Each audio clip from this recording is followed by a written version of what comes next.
বদলগাছিতে ইসলামী ছাত্র শিবিরের উদ্যোগে ইফতার মাহফিল অনুষ্ঠিত। শুনছিলেন শিরোনাম।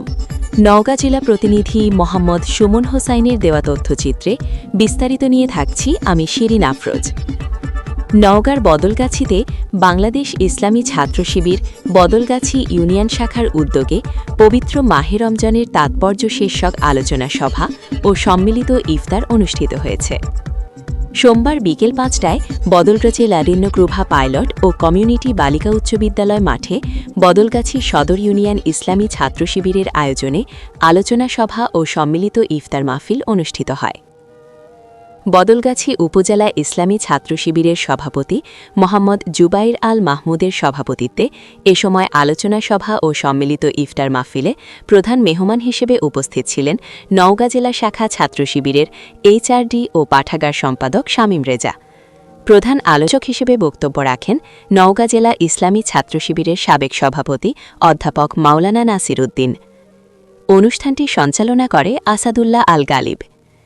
এ সময় উপস্থিত ছিলেন রাজেক রেজবি, বদলগাছি সদর ইউনিয়ন ইসলামী ছাত্র শিবির সহ উপজেলার বিভিন্ন এলাকার ছাত্র শিবিরের সদস্যবৃন্দ প্রমুখ।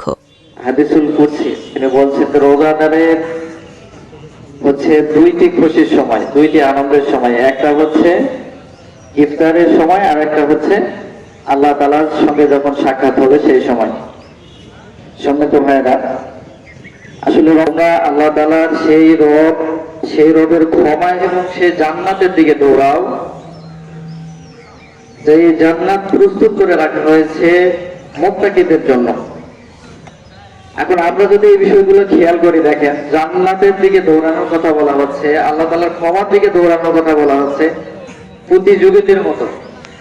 আমরা কতজন মানুষ আছে এখানে দৌড়ার সেই রবের ক্ষমার দিকে কষ্টকর। একজন এসেছে পরীক্ষাতে ফল প্রার্থী A+ পাত্র, ছেলেকে জিজ্ঞেস করা হলো তুমি বড় ভাই কি হতে চাও?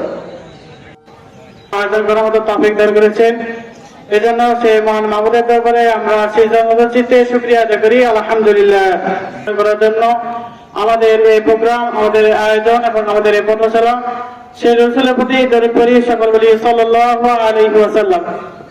আল্লাহ তাআলা যেন শেষ করব, পরীক্ষায় যেন সর্বোচ্চ ভালো করব।